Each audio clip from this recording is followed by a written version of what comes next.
Selamat siang Trias. Siang Pak, Tahu nggak kenapa kok dipanggil ke sini? nggak tahu Pak. Belum tahu. Jadi tadi pada waktu ada jam informatika, Dinar masih rapat, kan ada tugas yang harus dikerjakan ya. Iya, Dan Trias belum mengumpulkan ya. belum Pak. Kenapa? Kalau boleh tahu kenapa kok belum mengumpulkan? Keasikan nyekrol TikTok Pak. Oh, main TikTok. Jadi ini, manusia itu melakukan kesalahan itu biasa ya, melakukan kesalahan biasa. Tapi yang menjadikan manusia itu tumbuh lebih baik adalah kesalahan yang tidak terulang lagi. Tidak terulang lagi. Terus kalau seperti yang Trias lakukan tadi terkait dengan keasikan nyekrol TikTok sampai malam, terus akhirnya di sekolah ngantuk, itu merupakan tindakan yang betul apa salah? Salah Pak. Tindakan yang salah ya. Nah, terus sekarang yang harus Trias lakukan ke depannya biar hal-hal tersebut tidak terulang lagi bagaimana? Lebih disiplin waktu Pak. Lebih disiplin waktu, Iya. waktu kalau jamnya tidur berarti harus tidur gitu ya. Dan sesuai sama nilai-nilai keyakinan yang kemarin ya. Jadi terkait dengan disiplin kemarin. Jelas paham ya? Paham Pak. Nah, semoga kegiatan negatif tersebut tidak terulang lagi. Terima kasih, bisa kembali ke kelas sekarang. Maaf ya Pak. Sama.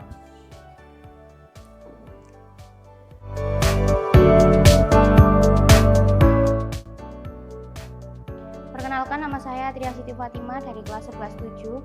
Menurut saya segitiga restitusi merupakan penerapan yang sangat baik untuk seorang siswa karena menambah disiplin siswa agar kedepannya bisa lebih baik. Dan terima kasih.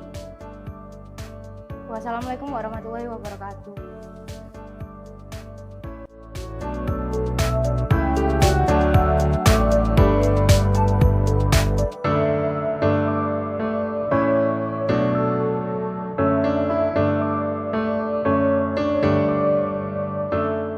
Selamat siang Ali. Selamat siang, Mbak. Tahu nggak kenapa kok Pak Dinar panggil ke sini tadi? Tidak tahu, Pak. Tadi saya lihat kamu waktu istirahat buang sampah sembarangan. Bener? Iya, betul. Jadi manusia itu ya tempatnya salah, tak apa-apa kesalahan itu. Tapi yang menjadikan manusia itu baik dan tidak itu kesalahannya yang tidak terulangi lagi. Sekarang saya tanya misalkan membuang sampah sembarangan itu betul apa tidak? Tidak betul. Nah, mungkin sesuai dengan kemarin kita kan sudah menyusun keyakinan kelas ya. Iya. Keyakinan kelas apa yang cocok untuk diyakini biar siswa tidak membuang sampah sembarangan. Menjaga lingkungan. Yang peduli lingkungan. Iya, peduli lingkungan. Peduli lingkungan. Terus sekarang apa yang harus kamu lakukan biar kegiatan negatif tersebut tidak terulang lagi? Tidak membuang sampah sembarangan dan ya kesadaran diri saya harus lebih ditingkatkan lagi. Ya, jadi kalau kita kan sudah kemarin sepakat bahwa peduli lingkungan itu penting buat kita agar belajarnya jadi nyaman. Jadi kalau bayangkan kalau semua orang buang sampah sembarangan, suasana belajar kita menjadi tidak nyaman. Jadi saya harapkan Ali tidak mengulangi lagi hal-hal tersebut. Sudah, terima kasih, bisa kembali ke kelas. Ya, Pak, makasih.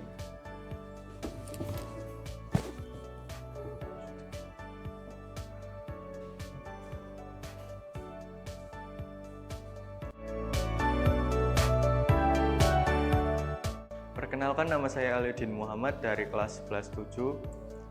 Menurut saya, praktek segitiga restitusi ini sangat bermanfaat bagi kami para siswa-siswi untuk menyadarkan diri kami bahwa solusi untuk masalah tidak harus didapatkan dari guru, tetapi bisa dari diri kita sendiri.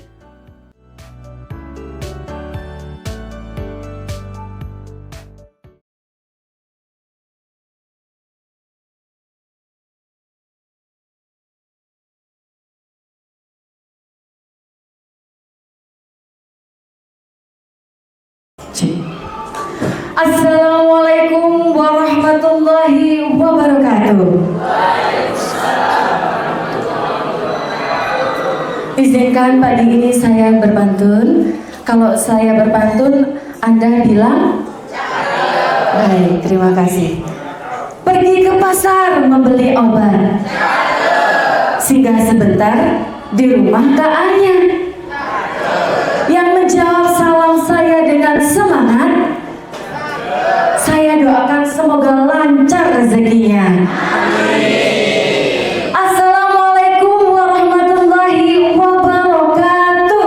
Waalaikumsalam warahmatullahi wabarakatuh. Kepada yang terhormat Kepala SMA Negeri 1 Bulelawang Ibu Hari Kusrini SPD MM, yang kami hormati Bapak dan Ibu Waka SMA Negeri 1 Bulelawang, yang kami hormati narasumber yang luar biasa di sebelah kiri Ibu Hari, Bapak Dinar Mahardika Ardiansyah, Sarjana Pendidikan, yang kami hormati Bapak Ibu Guru hebat dan staf karyawan yang luar biasa SMA Negeri 1 Bulelawang. Alhamdulillahirrabbilalamin. Wassalatu wassalamu ala asrafil anbiya'i wal mursalin Sayyidina wa maulana Muhammadin wa ala alihi wa sahbihi ajmain, amma ba'du. Dari tempat yang suci, marilah kita ucapkan puji. Dari tempat yang makmur, marilah kita ucapkan syukur kepada pemilik alam semesta, pencipta insan di dunia, pembolak balik hati manusia, yakni Allah Subhanahu wa Ta'ala. Tenangnya sholawat, sucinya salam, semoga tercurah tanpa pernah padam kepada rahmat pemuka alam, pemuhasabah dari yang awam, pahlawan revolusi Islam, yakni Nabi besar Muhammad SAW. Tanggal 19 Agustus 2024 pada hari Senin yang penuh berkah, dan alhamdulillah kita hari ini bisa bermuajahah dalam kondisi yang sehat walafiat. Kita dapat menimba ilmu di komunitas belajar SMA Negeri 1 Bulelawang dengan tema berbagi praktik baik, diseminasi budaya positif sekolah. Boleh beri tepuk tangan dulu Bapak Ibu. Izinkan saya membacakan susunan acara hari ini, yaitu diawali dengan pembukaan, kemudian sambutan dan motivasi dari kepala sekolah, dilanjutkan materi dari narasumber, selanjutnya yaitu sesi tanya jawab, dan koordinasi persiapan pawai, dilanjutkan doa dan diakhiri dengan penutup. Agar acara hari ini membawa berkah manfaat serta kebaikan bagi kita semua, marilah kita membaca Ummul Quran. Ila hadratin Nabi Mustafa. Barakatil Fatihah.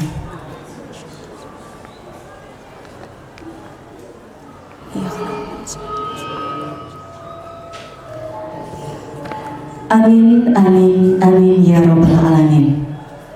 Hadirin yang kami hormati, acara selanjutnya yaitu sambutan sekaligus motivasi dari Kepala SMA Negeri 1 Bulelawang kepada Ibu Hari Kusrini SPDM. Disilakan. Bismillahirrahmanirrahim. Assalamualaikum warahmatullahi wabarakatuh.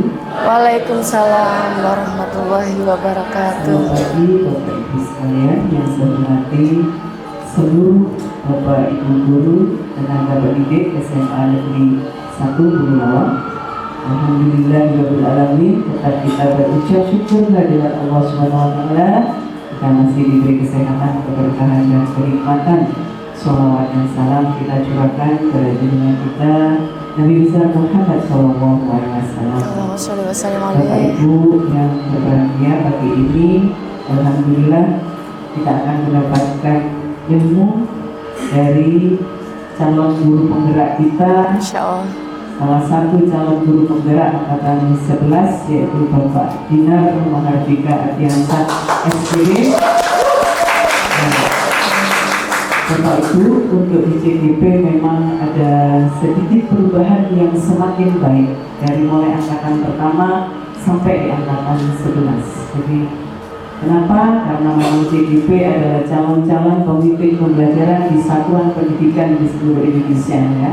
Jadi mungkin ada perubahannya, setiap kegiatannya harus didiskriminasi atau disosialisasi. Harapannya nanti ilmu yang diperoleh CGP akan juga diimbaskan kepada kita, sehingga pada akhirnya sekolah kita akan semakin baik dan semakin bagus sesuai dengan harapan dari pemerintah di kurikulum Merdeka ya. Jadi saya mohon pada hari ini kita manfaatkan dari komunitas belajar SMA Negeri 1 Bulungan. Boleh tepuk tangan untuk tim pemerintah. Jadi tim Kobalita mungkin sudah yang kedua kalinya melaksanakan kegiatan. Anak-anak muda yang sangat-sangat memikirkan bagaimana kemajuan dari SMA Bulunawang. Kita punya tim dari Kombel, dari beberapa bapak ibu guru yang sangat-sangat energik. Seterusnya sampai nanti Kombel ini akan ada kegiatan, dan kalau kita semua melaksanakan, insya Allah nanti ada sertifikatnya ya.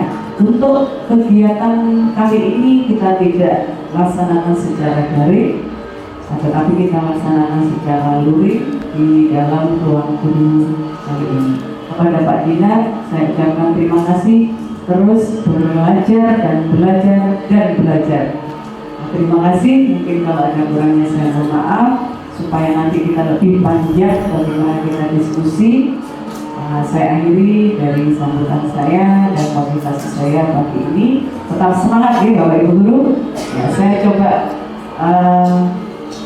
kasih semangat dulu ya. Kalau saya bilang selamat pagi, jawabnya pagi. Luar biasa. Semangat tercinta. Ya, Insya Allah. Selamat pagi. Luar biasa. Semangat tercinta. Oke.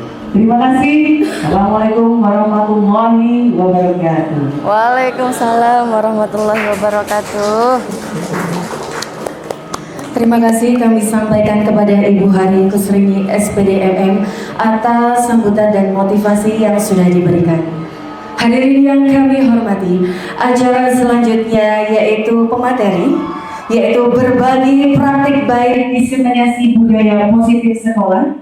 Perlu diketahui, pemateri hari ini bergabung menjadi keluarga besar SMA Negeri 1 Bulungan pada tahun 2022 di usianya yang sangat muda, yaitu 31 tahun.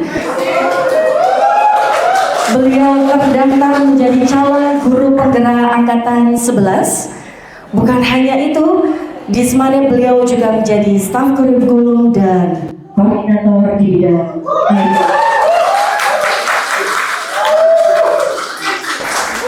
Lalu pula juga beliau sekarang belajar mengemban di S2. Boleh beri semangat untuk materi kita hari ini. Baik, silakan untuk Bapak Dinar Mahardika Ardiansyah, Sarjana Pendidikan, kepada beliau disilakan.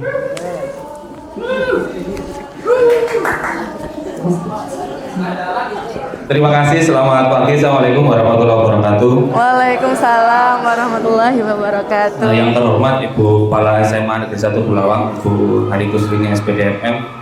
Yang saya hormati seluruh Bapak Ibu guru beserta staf dan karyawan SMA Negeri 1 Bulawang. Pertama-tama marilah kita panjatkan puji syukur kehadirat Allah Subhanahu wa taala karena kita masih bisa berkumpul dalam kegiatan pada kesempatan hari ini dengan keadaan yang sehat walafiat. Yang kedua, sholawat dan salam semoga tetap tercurah pada junjungan kita Nabi besar Muhammad SAW. Sebelum masuk ke materi, saya disclaimer dulu ya. Jadi saya berdiri di sini itu bukan sebagai yang paling pintar dari panjenengan semuanya, tapi ini hanya kebetulan untuk sebagai syarat tugas administrasi saja. Jadi mungkin mari niatkan saja untuk kegiatan hari ini agar tidak menjadi kegiatan yang sia-sia gitu aja. Jadi misalkan semoga kita bisa mendapatkan manfaat. Amin ya Rabbal Alamin. Untuk tema kegiatan pada kesempatan hari ini yaitu budaya positif. Jadi sedikit tentang budaya positif. Sebelumnya saya juga belum tahu tentang budaya positif, tapi ada setelah beberapa materi dan kegiatan yang dituntut untuk diselesaikan dan untuk didiseminasikan kepada panjenengan. Di budaya positif ini ada kurang lebih ada 6 komponen atau 6 konsep inti. Yang pertama disiplin positif. Mungkin untuk yang disiplin positif ini pernah mendengar yang di PMM, yang di pengelolaan kinerja itu ada disiplin positif. Terus yang kedua ada motivasi perilaku manusia. Jadi manusia itu melakukan kegiatan, melakukan perilakunya itu secara teori ada motivasinya. Terus yang ketiga keyakinan kelas. Ini mungkin yang sering juga kita dengar tentang keyakinan. Jadi nanti kita akan membahas kenapa kok sekarang ramainya keyakinan kelas bukan peraturan. Terus yang keempat tentang kebutuhan dasar manusia, yang secara teori katanya kalau manusia melakukan hal-hal yang bertentangan dengan aturan itu katanya dia kebutuhan dasarnya belum terpenuhi. Yang kelima tentang posisi kontrol guru, dan yang keenam tentang segitiga restitusi. Karena Ini kita mulai disiplin positif dulu. Jadi ini ada kutipan dari Ki Hajar Dewantara. kita Katanya maksudnya tetap di sini. di mana ada kemerdekaan, di situ harus ada disiplin yang kuat. Sesungguhnya disiplin itu bersifat self disiplin atau disiplin dari diri sendiri. Terus yaitu kita sendiri yang mewajibkan kita dengan sekeras-kerasnya. Jadi diri sendirinya yang mengontrol. Jadi kontrol dari orang lain itu tidak berdampak yang sangat signifikan, kecuali dari dirinya sendiri. Ini tadi saya tanya ke Bu. Baru jikalau kita tidak cakap melakukan self disiplin, wajiblah penguasa lain yang mendisiplinkan kita. Dan peraturan demikian itu harus ada di dalam suasana yang merdeka. Terus ini ada kutipan lagi. Jadi merdeka itu Jawanya Nora mau lepasin panggrih ini uga kuat kuoso amani prianggo. Atau dalam bahasa Indonesia merdeka itu artinya tidak hanya melepas dari perintah tapi juga cakap untuk memerintah diri sendiri. Jadi kuncinya ada pada mengelola diri sendiri. Itu konsep utama dari disiplin positif. Seorang yang memiliki disiplin diri berarti mereka bisa mempertanggungjawabkan terhadap apa yang dilakukan karena mereka mendasarkan tindakan mereka pada nilai-nilai kebajikan universal. Nilai-nilai kebajikan universal itu yang dimaksud adalah nilai-nilai yang dianggap baik oleh tidak hanya suku tertentu atau agama tertentu, tapi semua suku atau semua agama menganggap nilai kebajikan itu adalah baik. Contohnya misalkan sopan. Dalam agama apapun sopan itu kan pasti sudah dianggap baik. Atau misalkan keselamatan dalam agama pun mungkin dianggap sebuah hal yang perlu kita jaga bersama-sama. Jadi mereka melakukan kegiatan atau melakukan sebuah perilaku itu berdasarkan dengan nilai kebajikan universal. Jadi tidak hanya berdasarkan peraturan-peraturan. Saya masih ingat bahwa pada waktu Bu Ari ngomong di perpisahannya Bu Sulis, cerita bahwa Bu Sulis yang datangnya duluan pagi-pagi, terus biasanya ada Pak Bahtiar. Dan saya meyakini bahwa mungkin Bu Sulis atau Pak Bahtiar itu melakukan misalkan datang sampai pagi itu tidak bukan karena motivasi dari pengen dapat penghargaan atau pengen takut dari hukuman, tapi dia melakukannya karena dia mempercayai nilai-nilai kebajikan yang dia ingini itu misalkan ketika saya datang pagi itu saya punya nilai-nilai tanggung jawab di situ. Jadi tidak berdasarkan motivasi dari pihak luar atau motivasi yang intrinsik.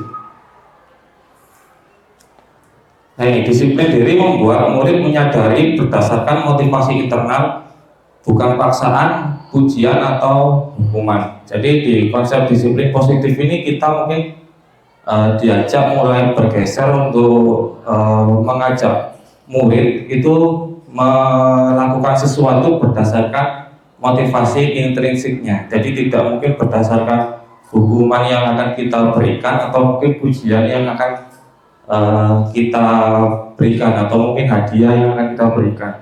Nah, ada beberapa cara nanti terkait itu sejak yang sub berikutnya ini ada motivasi perilaku manusia. Nah, ini secara teori ini ada manusia melakukan kegiatannya atau perilakunya itu secara teori ada 3. Jadi yang pertama untuk menghindari ketidaknyamanan atau hukuman. Jadi misalkan anak-anak datang tidak telat itu ada yang motivasinya karena memang takut dihukum. Itu yang pertama. Terus yang kedua untuk mendapatkan penghargaan dari orang lain atau mungkin melakukan sebuah kegiatan itu karena pengen mendapatkan sebuah penghargaan dari orang lain atau mungkin mendapatkan pujian. Terus yang ketiga untuk menjadi orang yang mereka inginkan berdasarkan nilai-nilai yang mereka yakini. Ya kan? Misalkan ini yang ketiga ini adalah motivasi yang dari dirinya sendiri. Mereka meyakini kalau misalkan saya datang pagi itu tidak untuk siapa-siapa karena saya menghargai diri saya sendiri misalnya. Tidak takut dihukum, tidak kepengen dapat penghargaan, ya pengen datang pagi karena saya menghargai diri saya sendiri, misalkan seperti itu. Itu di 3 perilaku manusia. Nah, ini ada keyakinan sekolah atau keyakinan kelas. Ini yang mungkin kalau di PMM sering ada tentang keyakinan atau mungkin pada waktu beberapa guru yang kunjungan ke SMA 3 itu ada pernah membahas tentang keyakinan. Jadi ada pertanyaan tematik terkait dengan keyakinan itu, mengapa keyakinan dan bukan peraturan? Kalau zaman dulu ketika mungkin saya sekolah itu masih peraturan, tapi perlahan sekarang mulai digeser dengan keyakinan. Nah, keyakinan ini hubungannya dengan di awal tadi, perlahan mungkin pengennya pemerintah menggeser motivasi siswa tadi yang mungkin awalnya mereka yang rajin karena pengen dapat ujian ataupun mereka yang takut akan hukuman itu karena menurut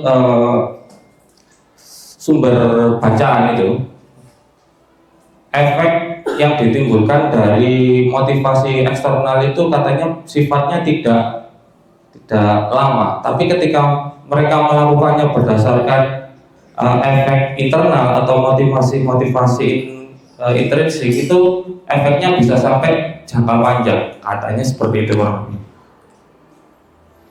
ini ada sebuah studi kasus terkait keyakinan kelas. Pernahkah mungkin Anda mendengar peraturan di bawah ini? Peraturan penggunaan helm pada saat mengendarai kendaraan roda 2 atau motor. Kalau kembali ke nilai kebajikan yang di awal tadi, mungkin ada sebuah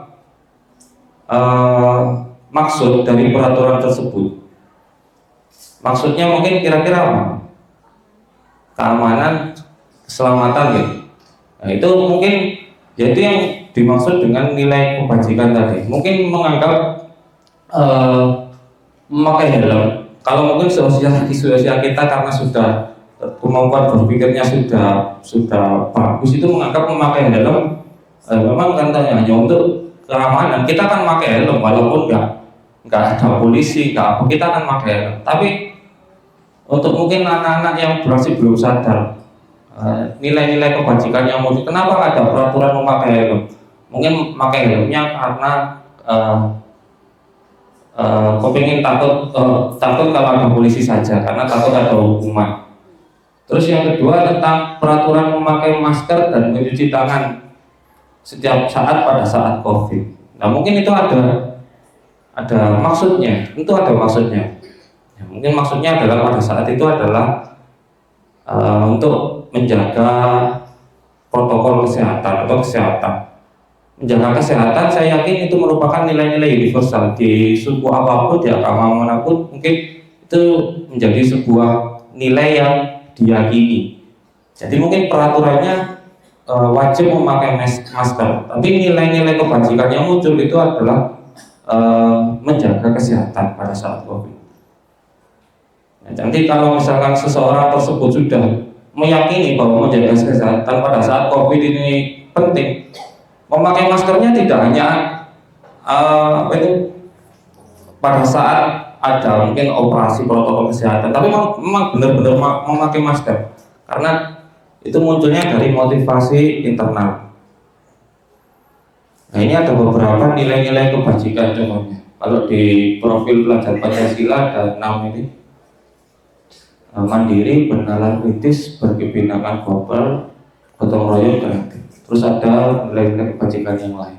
Jadi untuk nilai kebajikan tidak terpaku pada satu nilai kebajikan tertentu. Jadi kuncinya adalah sebuah nilai universal yang mungkin tidak bertentangan dengan ras apapun atau golongan apapun. Nah, ini untuk keyakinan kelas atau keyakinan sekolah. Jadi guru berperan dalam mewujudkan terbentuknya keyakinan sekolah atau kelas dengan adanya kesepakatan. Jadi keyakinan itu biasanya dirumuskan bareng-bareng, tidak dari gurunya terus siswanya harus mematuhi. Jadi siswa merumuskan bareng-bareng. Pertanyaan misalkan, apakah saya pernah nyoba? Saya pernah nyoba. Ya, nyoba. Ini betul nyoba sama anak-anak sekali. Jadi saya masih belajar, masih mencoba mengajak anak-anak untuk merumuskan keyakinan kelas bareng-bareng. Dan tujuannya seperti tadi, menumbuhkan motivasi intrinsik tadi. Terus keyakinan kelas itu biasanya berupa kalimat positif. Jadi bukan misalkan tidak boleh membawa apa. Misalkan contohnya seperti ini. Jadi kayak ini ada di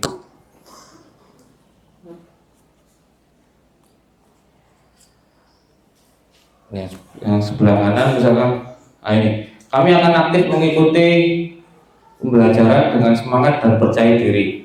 Itu contoh misalkan kalimat keyakinan kelas seperti itu. Melakukannya dengan kalimat positif.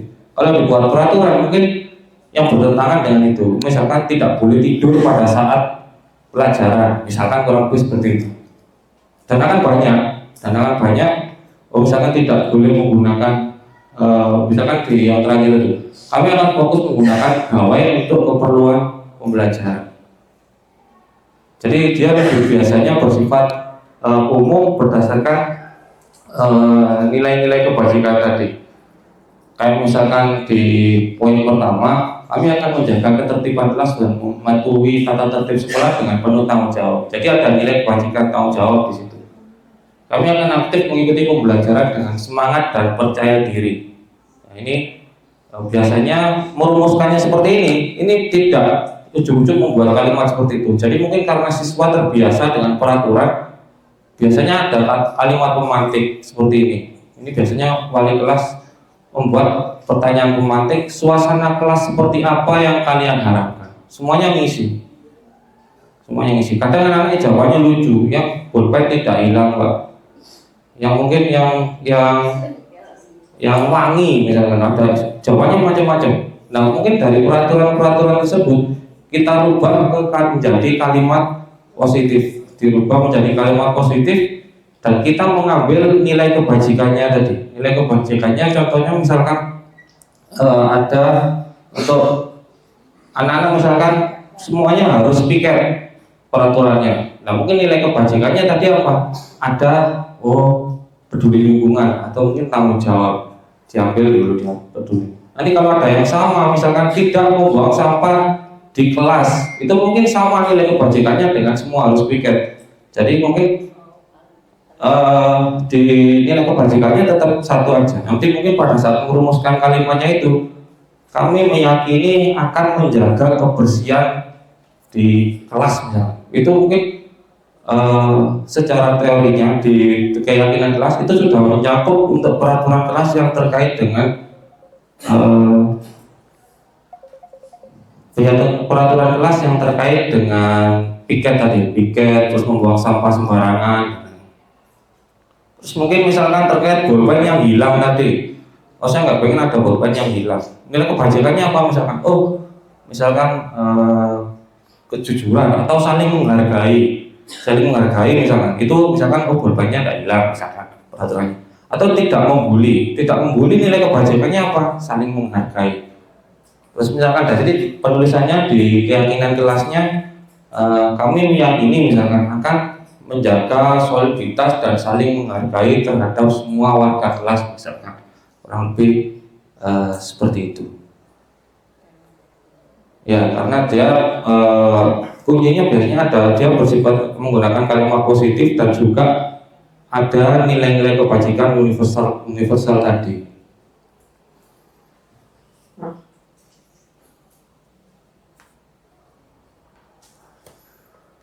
Ini tentang kebutuhan dasar manusia. Jadi ada sebuah statement, jadi katanya seorang murid kalau melakukan sesuatu perbuatan yang bertentangan dengan nilai-nilai kebajikan atau melanggar peraturan, hal itu sebenarnya karena mereka gagal memenuhi kebutuhan dasar manusia. Ada sebuah teori yang mengatakan seperti itu. Di kebutuhan dasar manusia ini ada 5. Yang pertama, bertahan hidup. Yang kedua, kasih sayang dan rasa diterima. Yang ketiga, penguasaan. Yang keempat, kebebasan. Dan yang kelima, kesenangan. Nah, ini ada sebuah studi kasus seperti saya ngambil di internet. Sebuah Ibu Zulaika, guru wali kelas 10-11 sedang bingung menghadapi pula salah satu murid di kelasnya yang bernama Tommy. Beberapa anak telah mengeluhkan Tommy yang seringkali meminta bekal makan siang mereka dengan paksa. Jika Anda menghadapi situasi seperti Ibu Zulaika, apa yang akan Anda lakukan? Menurut Anda, kira-kira apa alasan Doni melakukan hal tersebut? Nah, Tommy, ya berubah namanya. Jadi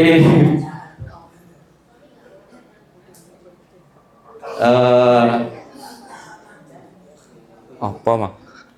Jadi terkait dengan motivasi melakukan sebuah kegiatan tadi, yang di sini studi kasusnya adalah mengambil bekal.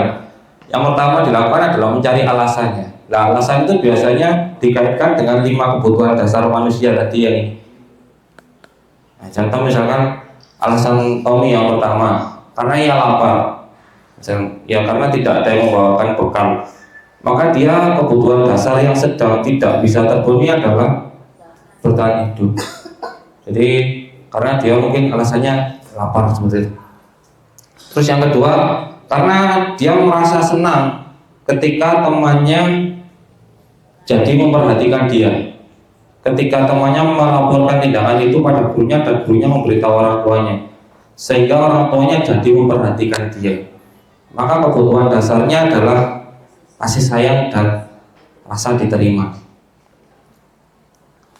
Terus yang ketiga, karena temannya jadi takut dengan dia menuruti keinginannya. Jadi biasanya banyak yang terjadi, misalkan target karena pengen ditakuti sama teman di kelasnya. Itu sebenarnya dia tidak bisa memenuhi kebutuhan dasarnya akan kekuasaan. Terus yang ketiga misalkan yang keempat, karena dia merasa bosan dengan bekal yang dibawakan ibunya. Misalkan bekalnya lauknya monoton saja, itu saja. Jadi Tommy berusaha memenuhi kebutuhannya akan kebebasan.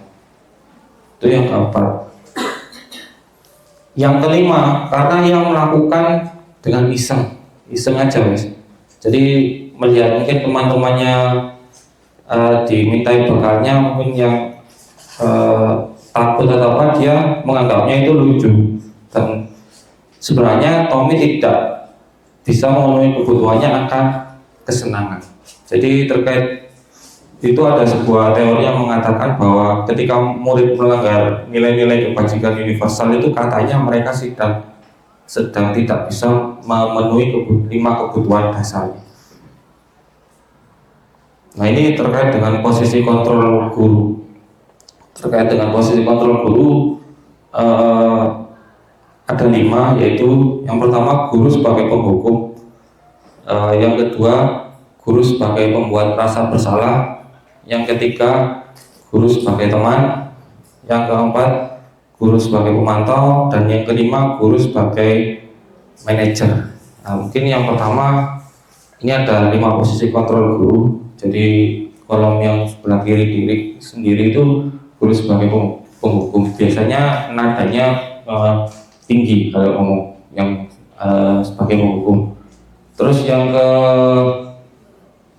perkataannya biasanya yaitu ada awas. Kalau terus yang efek yang dihasilkan biasanya secara teori dia akan memberontak dan menyalahkan orang lain. Terus yang berikutnya ada membuat rasa bersalah. Biasanya nadanya pelan dan kepingin membuat rasa bersalah. Tapi di sini digarisbawahi bahwa di pembuat rasa bersalah ini identitas siswa akan menjadi rendah atau down. Yang ketiga, guru sebagai teman. Biasanya kalau sebagai teman dia akan murid akan ketergantungan karena menganggap tidak apa-apa seperti itu. Yang keempat, sebagai pemantau. Sebagai pemantau ini mungkin yang biasanya ada poin seperti mungkin di sekolah kita itu masih sebagai pemantau. Yang kelima adalah sebagai manajer. Dengan biasanya mengajukan pertanyaan-pertanyaan, mengajak murid untuk menggali keyakinan yang mereka yakini dan juga merumuskan solusi atas permasalahan yang dia lakukan. Jadi mengajak murid untuk menyelesaikan permasalahannya sendiri dengan dialog-dialog tadi. Saya pernah tanya ke yang apakah kalau secara teori yang paling bagus manajer, tapi apakah saya sering misalkan kalau ya namanya manusia kalau misalkan penemuan anak-anak ya kita ya secara teori mungkin manajer yang paling benar, tapi pada prakteknya tidak segampang itu. Katanya kita harus dominan di posisi apa?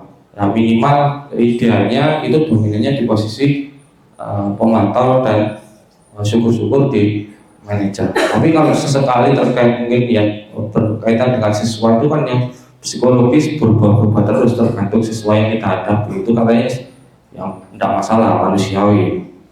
Tapi kita harus dominan di posisi apa. Nah ini, di antara kelima posisi kontrol tersebut sebaiknya seorang guru menggunakan posisi kontrol sebagai manajer.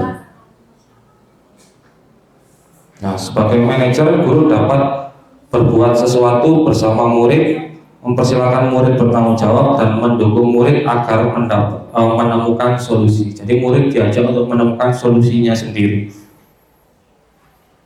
Selain itu, posisi manajer mengacu pada restitusi yang dapat dijadikan murid sebagai manajer. Restitusi ini kalau bahasa hukum adalah apa ya? Tanggung jawab mengganti akibat kesalahan yang dilakukan. Itu kalau definisinya restitusi. Sehingga dapat tercipta identitas positif yang pada diri murid. Ini segitiga restitusi. Segitiga restitusi ini terkait dengan penyelesaian masalah, proses menciptakan kondisi bagi siswa di sekolah untuk memperbaiki kesalahan mereka sehingga dapat kembali pada kelompok mereka dengan karakter yang lebih kuat. Jadi menyelesaikan masalahnya secara teori katanya kalau menggunakan segitiga restitusi itu mereka akan kembali ke kelompoknya dengan karakter yang lebih kuat, karena di segitiga restitusi mereka mengajak siswa untuk menemukan solusi-solusinya sendiri dari sebuah permasalahan. Tahapannya ada tiga, yaitu yang pertama menstabilkan identitas, yang kedua memvalidasi tindakan yang salah, jadi tindakan yang salah tetap dikatakan salah. Yang ketiga menanyakan keyakinan. Nah, hubungannya dengan keyakinan yang kalau tidak ada di sekolah mungkin nilai-nilai yang mereka yakini. Contoh, misalkan katanya mau jadi tentara, masa tentara misalkan kurang, karena mereka meyakini hal tersebut.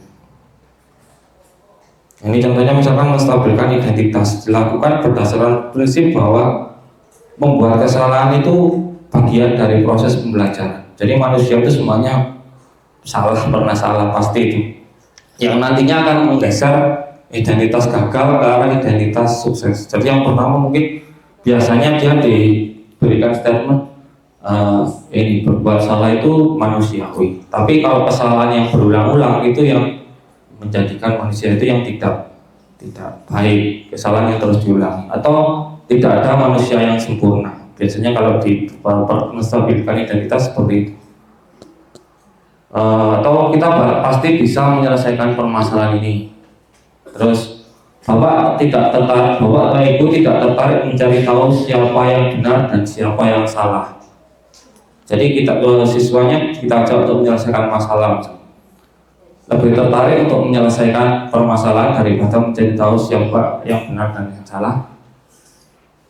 Terus yang kedua adalah memvalidasi tindakan yang salah. Jadi validasi tindakan yang salah ini dilakukan berdasarkan prinsip setiap perilaku berupaya memenuhi suatu kebutuhan tertentu, sehingga guru atau orang tua akan bergeser dari pemikiran stimulus respon menjadi proaktif, sehingga akan lebih mengenali dan mengakui anak akan kebutuhan murid. Kembali lagi yang tentang 5 kebutuhan dasar manusia tadi.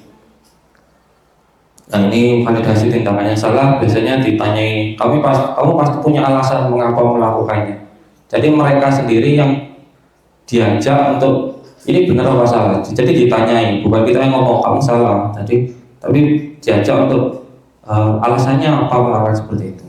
Atau mungkin kamu boleh tetap berusaha menjaga sikap itu, tapi tambahkan sikap yang lain yang lebih baik misalkan. Biasanya saya aku dulu Pak, jadi saya pukul, karena seperti itu. Nah ini, maukah kamu belajar cara lain untuk mendapatkan yang kamu butuhkan tanpa harus memukul misalnya. Jadi di tahap yang kedua tentang memvalidasi tindakan yang salah tadi, untuk mengajak siswa terkait dengan yang dilakukan tadi benar atau salah, tapi dia sendiri yang menganggap itu misalkan salah. Terus yang ketiga menanyakan keyakinan. Ini keyakinan yang sudah mungkin disepakati di sekolah atau di kelas misalkan, tentang keyakinan tadi, atau mungkin keyakinan yang anak yakini tadi. Misalkan Small Boys tadi misalkan, masuk Small Boys ngisru misalkan. Nah, itu karena mereka meyakini bahwa Small Boys itu tidak berbuat onar. Itu dikembalikan ke mereka misalkan, kurang lebih seperti itu. Nah, ini kurang lebih apa nilai yang kita percaya di sekolah kita atau keyakinan di sekolah kita. Yang kedua, nilai apa yang telah kita sepakati, atau kamu pengen jadi anak yang seperti apa, dan kurang lebih yang jelaskan tadi.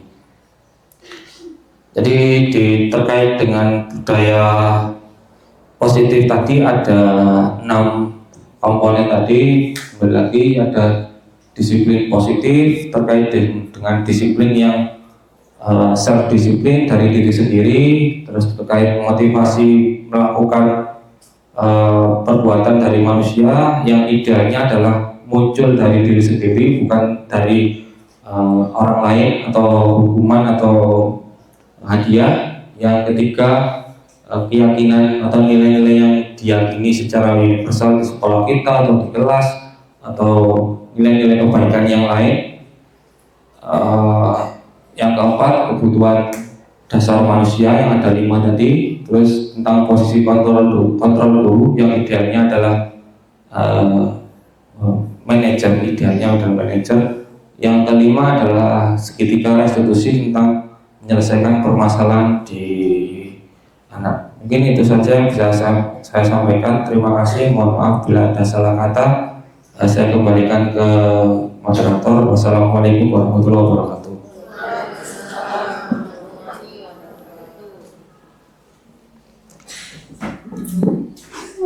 Boleh beri semangat untuk Bapak Adinata Mahardika. Baik, terima kasih atas materi yang sudah disampaikan. Tadi sudah dirincikan bahwa Ketika kita melaksanakan disiplin positif itu yang utama adalah memotivasi secara intrinsik, kemudian menekankan nilai-nilai kebajikan yang ada di dalam siswa. Bagi Bapak Ibu yang sekiranya mau bertanya, disilakan kami akan buka sesi pertanyaan. Monggo Bapak Ibu. Terima kasih, monggo Ibu Uma.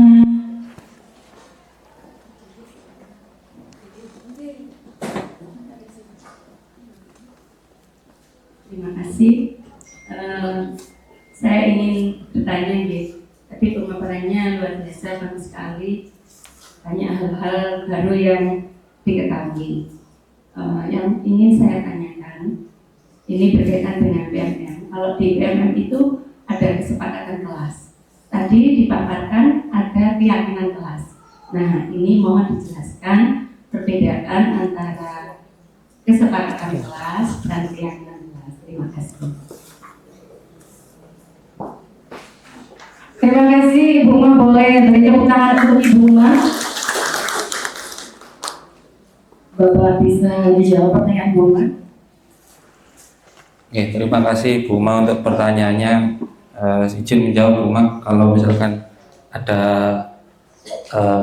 yang salah mau diluruskan. Jadi kalau yang saya pahami terkait dengan kesepakatan kelas dan keyakinan kelas, biasanya kalau keyakinan itu berlakunya mungkin di sekolah atau ya di kelas itu. Kalau di kesepakatan kelas itu biasanya digunakan untuk sebagai misalkan saya mengajar di kelas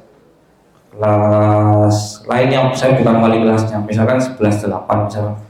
Di situ karena mereka sudah membentuk keyakinan kelas sendiri, saya mengikuti. Tapi mungkin untuk pembelajaran saya membuat tentang kesepakatan dengan anak-anak kelas 11-8 khusus untuk pembelajaran informatika di kelas 11-8. Itu biasanya keyakinan kesepakatan kelas anak-anak misalkan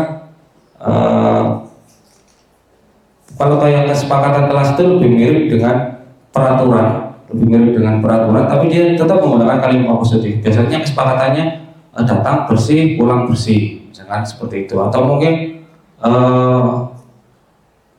misalkan kesepakatan kelasnya misalkan rapi, misalkan menjaga kerapian, misalkan kurang lebih seperti itu. Jadi lingkup, kalau menurut pemahaman saya lebih pada lingkupnya saja Ibu Ma. Jadi kalau mungkin misalkan ada yang kurang di sendiri.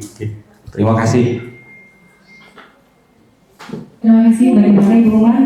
Sudah mantap jawabannya Pak Dita. Terima kasih. Monggo Bapak Ibu yang ingin bertanya lagi, silakan. Cukup. Monggo. Luar biasa dari Ibu Kepala Sekolah Pak Dita. Boleh beri semangat untuk Ibu Hari. Terima kasih Dina dan keluarga. Bapak Ibu, nanti kita kalau sudah observasi kelas, ada Bapak Ibu yang pilih disiplin positif. Itu sebetulnya uraiannya ada di Pak Dinar itu nanti. Harus kelihatan pada saat observer melaksanakan observasi kelas. Nah ini mungkin sedikit saja Pak Dinar boleh bertanya saya ya. Dan contoh mungkin di kelas yang bisa ditampilkan dalam fokus di disiplin positif itu bagaimana? Itu saja. Terima kasih. Terima kasih Ibu Hari. Itu tadi pertanyaannya, bagaimana menampakkan disiplin positif di dalam kelas Bapak.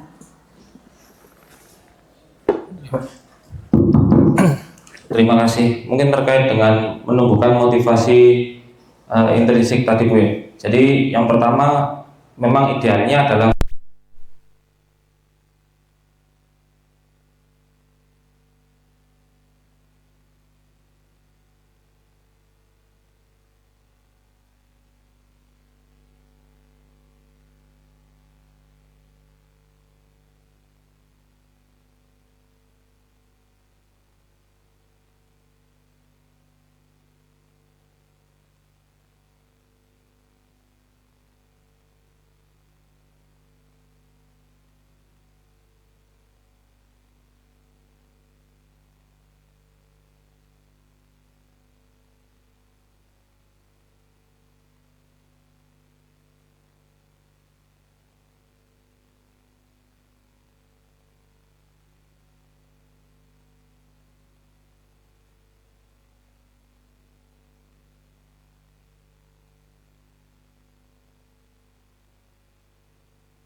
suasana kelas ideal apa yang kamu mau. Nah, terus yang berikutnya setelah anak-anak menjawab seperti itu di kertas semuanya ditempel, terus berikutnya ada pertanyaan lagi, apa yang akan kamu lakukan? Jadi positif, bukan apa yang tidak boleh, tapi apa yang akan kamu lakukan untuk mewujudkan kelas yang ideal, yang seperti yang kamu harapkan. Jadi misalkan, saya akan melakukan piket dengan rutin, misalnya, saya akan melakukan ini, saya akan melakukan ini. Nah itu nanti dibacakan, jadi bukan tapi dibacakan agar semuanya mendengar. Jadi yang pertama idealnya menyusun keyakinan kelas berdasarkan tadi membuat pertanyaan suasana kelas yang ideal, terus apa yang akan kamu lakukan untuk membuat suasana kelas ideal tadi, terus keyakinan apa yang diyakini di kelas itu. Jadi nanti berkaitan dengan terus yang berikutnya ditempel agar semuanya bisa melihat. Idealnya tidak terlalu banyak keyakinan kelas itu, misalkan maksimal katanya 7, terus setelah itu kadang ya memang ya dibuat guyonan, ya juga guyonan bahwa ibu guru saya waktu itu kadang guyonan keyakinan ya. Anak-anak juga guyonan seperti itu, jadi cari keyakinan, dan jadi kan guyonannya seperti itu jadi mereka tidak merasa dilarang untuk ini, tapi mereka diajak melakukan sesuatu yang mereka yakini. Misalkan di kelas saya ada keyakinan kelasnya saling menghargai tadi. Kalau ada yang cari saling menghargai, jadi mereka akan saling mengingatkan dan lain-lain. Kurang lebih itu Bu jawaban dari saya. Terima kasih.